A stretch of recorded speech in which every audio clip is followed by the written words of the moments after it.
Dr. Norian, when should I transition from IUI or intrauterine insemination to in vitro? I tell people it really depends. It depends on your situation, right? Like, what is your ovarian reserve, right? If your ovarian reserve, your AMH level, your follicle count, your ovarian size is a little bit on the lower side, I wouldn't waste your sort of key fertile years doing a treatment that's only moderately successful, right? Remember, with IUI, even in the best of situations, right, 25 to 30-year-olds having, regular intercourse, going through basic IUIs, my pregnancy rate, national pregnancy rates are going to vary between 8 and maybe 12% per cycle. And of course, we use the little tricks to try to get that number a little bit higher, but that's what we're talking about. Now, if we have that same fairly favorable patient going through in vitro with untested embryos, my pregnancy rate, your pregnancy rate,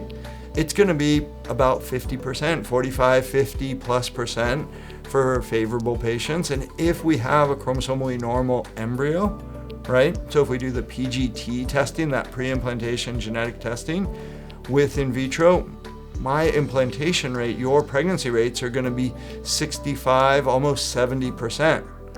So the idea of still doing inseminations, if let's say you've done 3 rounds of IUI and you just haven't been successful, I tell people, thank goodness, thank God for IVF, right? Because the tools there we have are just so much better. We learn more about the egg. We can use a technique of fertilization called ICSI, where we can identify the best looking, best moving sperm, just a single good looking sperm, and inseminate that directly into the egg. Other things, we can also screen the embryo, doing that PGT testing, depending on your age, depending on your situation, to also get that bit more information about the embryo. So the idea of doing IUI, yeah, I think it's great. If you're got good ovarian function, you have access to good sperm, your tubes are open, that's great.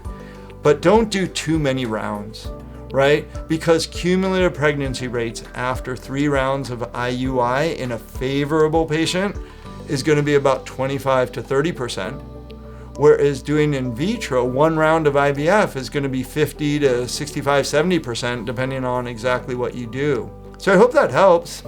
I'm Dr. John Norian, reproductive endocrinologist.